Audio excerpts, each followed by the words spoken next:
Malay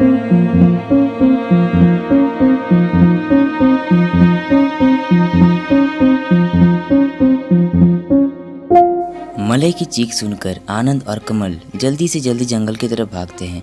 वो लोग इधर उधर मलय की तलाश कर रहे थे, लेकिन उन्हें कहीं से भी मलय का कोई अता पता नहीं मिलता। इसलिए वो लोग जंगल की गहराइयों में जाने के लिए तैयार हो जाते हैं। मलय तो वैसे एक शिकारी था, लेकिन उसकी हाथों का टीप बहुत अच्छा नहीं था, जैसे कि आनंद और कमल का था। वो लोग चलते जा रहे थे। अचानक उन्हें जंगल के अंदर एक चीज मिलता है। उस चीज को देखकर वो लोग हैरान थे। नहीं, आप लोग जो सोच रहे हैं वो नहीं। वो लोग देखते हैं कि एक झाड़ियों के बीच में मलय का पिस्तौल और राइफल दोनों के दोनों ही पड़ा हुआ है। आनंद और कमल दोनों ही मलय के हर एक चीज से बहुत ही ज्यादा वाकिफ थे। फिर ये तो सिर्फ राइफल और पिस्तौल के सिवा और कुछ नहीं है। वो लोग जल्दी से जल्दी इधर उधर देखते हैं, लेकिन उन्हें कहीं से भी मलय का कोई पता नहीं मिलता। वहाँ पर कुछ देर खड़े होने के बाद वो लोग ध्यान से झाड़ियों की तरफ देखते हैं। उन्हें एक तरफ की झाड़ियों से कुछ झाड़ियाँ तितर बितर दिखाई दी। वो लोग समझ गए कि हो ना हो मलय इसी रास्ते से गया है। वो लोग भी इसी रास्ते को फॉलो करने लगते हैं। आनंद के हाथ में मलय का पिस्तौल और कमल के हाथ में मलय का राइफल था। करीब 10 मिनट चलने के बाद उन्हें मलय दिख ही जाता है, लेकिन उसे देखकर उनकी मानो हाथ पांव सुन पड़ गए, क्योंकि उन्हें मलय मिल तो जाता है, लेकिन जिंदा नहीं, मरा हुआ। एक पेड़ के बक्स के ऊपर मलय का डेड बॉडी पड़ा हुआ था। मलय के गर्दन के ऊपर कई सारे गहरे छेद नजर आए। वो लोग जल्दी से जल्दी मलय के डेड बॉडी के सामने आते हैं और आनंद बहुत ही मन देकर सर पर चिंता का रेखा लिए मलय के नाक के पास हाथ रखता है, लेकिन तब तक बहुत देर हो चुका था और मलय इस दुनिया को छोड़कर चल बसा था। वो लोग मलय की याद में डूब गए थे। उनकी आंखों से 2 बूंद आंसू गिर पड़े। आखिरकार मलय तो उनका दोस्त ही था, और दोस्त के मौत से आंखों में आंसू न आए ऐसे दोस्त इस दुनिया में नहीं है। वो लोग कुछ देर एक दूसरे की तरफ देख रहे थे। उन 2 लोगों के मन में एक ही बात आ रहा था, और वो है उस शेर का खात्मा। वो लोग घर जाने के बारे में भूल गए। उन दोनों इंसानों की आंखें आग से जल रही थी। तूने सही नहीं किया, तुझे इसके बदले अपना जान देना होगा। अचानक से कमल के मुंह से ये बात निकल गया। वो लोग अपने साथ मिट्टी काटने का यंत्र लाए थे।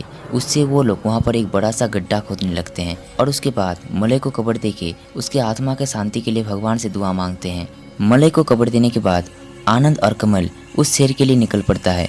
वो लोग अपने दोस्त के मौत के सदमे से इतना ज़्यादा मदहोश हो गए थे कि उनको होश ही नहीं था कि वो लोग क्या काम करने जा रहे हैं। वो दिन चलते चलते ही बीत गया, लेकिन उन्हें कहीं पर भी उस शेर की चोटी भी नजर नहीं आया। वो लोग जब जंगल से चल रहे थे, तब उन लोगों को ये एहसास हुआ कि ये जंगल कोई साधारण जंगल नहीं है, क्योंकि यहाँ पर कुछ भी दूसरे जंगल की तरह नहीं है। ना पेड़ पौधे, ना जानवर, ना पक्षी। उन्हें वहाँ पर ऐसे ऐसे जानवर दिखाई दे रहे थे जो शायद उन्होंने कल्पना भी नहीं किया होगा। उसी दिन उन्हें रात को जमीन पर एक जलती हुई चीज दिखाई दी। ऊपर से ऐसा लग रहा था जैसे कि उस चीज को रात के अंधेरे में घूमने के लिए बनाया गया हो। उसको देखकर वो लोग बहुत ही एक्साइटेड हो गए थे। उन्हें जानना था कि वो चीज क्या है जो इतने सुंदर से जलते जलते जमीन की खूबसूरती पर चांद चांद लगा रहा है। वो लोग पेड़ से सावधानी से उतरते हैं, लेकिन वो चीज उनसे बहुत ज्यादा दूर चला गया था। वो लोग टॉर्च जलाए और उस चीज की तरफ बढ़ने लगे। उस चीज को करीब से देखकर उनका मुंह खुला का खुला ही रह गया। वो देखते हैं कि वो कुछ और नहीं बल्कि एक 8 से 10 फुट लंबा सांप है, जो रात में शिकार के लिए शायद निकला था। लेकिन शिकार के लिए लाइट का क्या काम? वो लोग इसी बारे में सोच रहे थे और उस सांप के बनावट को ध्यान से गौर कर रहे थे। अचानक उस सांप को उनके बारे में खबर लग जाता है और वो सांप अपनी दिशा बदलकर उन लोगों की तरफ तेजी से भागता है। लेकिन उन लोगों के पास पहुंचने से पहले ही आनंद पिस्तौल निकालकर सेफ्टी कैच को ओपन कर लेता है और उस सांप की तरफ एम करते हुए ट्रिगर पर हाथ रखता है। लेकिन उसके गोली चलाने से पहले ही ऊपर से या फिर ना जाने कहां से एक बड़ा सा पक्षी लगभग हाइट में 5-6 फुट से भी ऊपर उड़ता हुआ आया और उस सांप को एक बार में ही निगल लिया। उस सांप को देखकर तो पहले ही उन लोगों का होश उड़ा हुआ था, और फिर इस पक्षी को देखकर उनका दिमाग ही हिल गया। वो पक्षी ऊपर से आया और सांप को खाने के बाद उनकी तरफ ना देखे ही चला गया। उस पक्षी को बहुत ही कम समय के लिए वो लोग देख पाए थे, लेकिन फिर भी उन्हें पक्षी उनके हाथों के टॉर्च की वजह से बहुत ही साफ साफ नजर आया था। उस पक्षी का पर बहुत ही ज्यादा बड़ा था और उसकी आंखें लाल रोशनी की वजह से चिक चिक चमक रही थी, और उसका चोंच खंजर से भी ज्यादा नुकीला और जहरीला था। इसलिए उस चिड़िया ने उस सांप को एक ही बाइट में 2 टुकड़ों में काट दिया।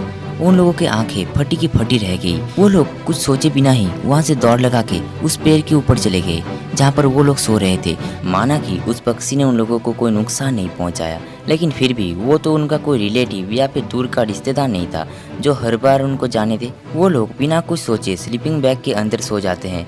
वो लोग उस पक्षी या फिर उस दूसरे जानवर के बारे में कुछ सोचना बंद कर देते हैं। बेकार में ही मन को परेशान करके क्या फ़ायदा, और इसलिए वो रात को सोने का ही फैसला लेते हैं।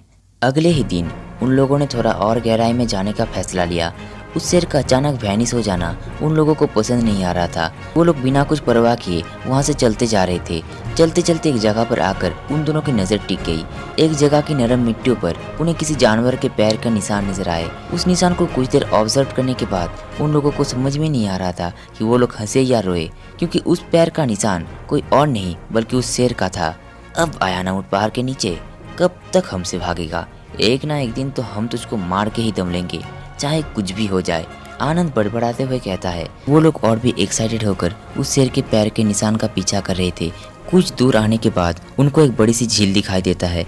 वो झील बहुत ही बड़ा नहीं था, लेकिन दो बातें थी जो उनको हैरान करने के लिए काफी था। एक था उस झील का गहराई और दूसरा था पानी। उस झील का गहराई लगभग पता नहीं, लेकिन बाहर से उस गहराई का पता लगाया जा सकता था, क्योंकि उस झील का पानी इतना साफ था कि उस झील के बहुत नीचे तैरती मछलियां भी उन्हें साफ साफ दिखाई दे रही थी। लेकिन उस झील को देखकर वो लोग अंदर ही अंदर अनकंफर्टेबल महसूस कर रहे थे, क्योंकि उस झील की मछलियां कोई साधारण मछलियां नहीं थी। उन मछलियों के झुंड के सबसे छोटी मछली भी साइज में उन लोगों से बड़ा था। उस मछलियों के पंख के ऊपर छोटे छोटे कांटे लगे हुए थे। वो लोग एक ऊंची जगह से उस झील को देख रहे थे। वो लोग झील को देखकर बहुत ही ज्यादा क्यूरियस थे। आनंद और कमल उस झील के एकदम पास के जमीन पर आकर रुक जाते हैं। वो लोग उस मछलियों को देखकर ज्यादा हैरान नहीं थे, क्योंकि उन्होंने पिछले कुछ दिनों से जो जो चीज देखा है उसके मुकाबले ये कुछ ज्यादा बड़ी बात नहीं है। आनंद और कमल ने उस झील के पास लेकिन थोड़ी दूर पर आज के लिए रुकने का फैसला लेते हैं। इसकी दो वजह थी। एक तो उन लोगों को झील के पास रहने से कभी ना कभी तो एक दो मछलियां हाथों के सामने मिल ही जाएंगी, और दूसरा था पानी। उन लोगों का पीने का पानी खत्म होने को आया था और उनको कुछ दिनों से कोई नदी भी नहीं मिलता, इसलिए वो लोग शांति से यहाँ पर रुकना चाहते थे। लेकिन उन्हें एक बात का ही दुख था, और वो ये कि दुनिया के इतने सुंदर जगह के बारे में उन्हें इतने दिन क्यों पता नहीं था। खैर जाने दो, वो लोग इतने दूर आकर वापस भी नहीं जा सकते थे, क्योंकि इस जगह को देखने की इच्छा उनके अंदर बहुत ही ज्यादा बढ़ गया था। आनंद वहाँ पर एक जगह पर अपने शूज खोल के बैठ जाता है और कमल से पानी लाने के लिए बोलता है। कमल पानी भरने की जगह को लेकर उस झील की तरफ जाता है और वहाँ पर कुछ देर शांत होकर उस तालाब की गहराई पर झांकने की कोशिश करता है। पानी भरने के बाद कमल और आनंद मिलकर एक जगह ढूंढकर रात को सोने के लिए तैयारी शुरू कर देते हैं। सब कुछ तैयार होने के बाद वो लोग आग भी जला लेते हैं, क्योंकि अंधेरा होने को आया था। आनंद वहाँ पर एक जगह ढूंढकर अपने प्लान को लेकर सोचता रहता है और एक डंडी से रेत के ऊपर कुछ लिखता रहता है। एकदम हल्के अंधेरे में उस जगह के वातावरण और भी ज्यादा मधुर लग रहा था। कमल को ये ख्याल आया क्यों ना झील के पास थोड़ा घूम लिया जाए। ये सोचकर कमल अपना पैर उस झील की तरफ बढ़ाता है। प्रकृति के इतने शांत, निर्मल और सुंदर रूप को देखकर वो लोग एक पल के लिए भूल गए थे कि उनके ऊपर कितना खतरा है। कमल उस झील के सामने जाकर बैठ जाता है और उस झील की गहराई में देखने की कोशिश करता है। पानी के नीचे अभी भी उस मछलियों का झुंड इधर उधर घूम रही थी। पानी के नीचे एक दो रोशनी पैदा करने वाली मछली भी दिख रहा था, जिसकी वजह से झील के अंदर और भी साफ साफ दिखाई दे रहा था। मछलियों को देखते देखते कमल कहीं खो गया था। अचानक उसके एक तरफ से पानी के बुलबुले की आवाज सुनाई देता है। वो आवाज पानी से ही आ रहा था, लेकिन कमल से थोड़ा दूर। कमल पहले तो थोड़ा डर गया था, लेकिन अगले ही पल उसे उसकी टॉर्च का ख्याल आता है और वो पॉकेट से टॉर्च निकालकर उस तरफ जलाता है, लेकिन टॉर्च नहीं जल रहा था। अरे ये टॉर्च को क्या हुआ? थोड़ी देर पहले ही तो बैटरी लगाया था, लगता है कि मुझे ही वहाँ पर जाना होगा। कमल उस दिशा की तरफ धीरे धीरे चलता जा रहा था। उसके हाथ में पिस्तौल था, क्योंकि वो जानता था कि खतरा हो सकता है।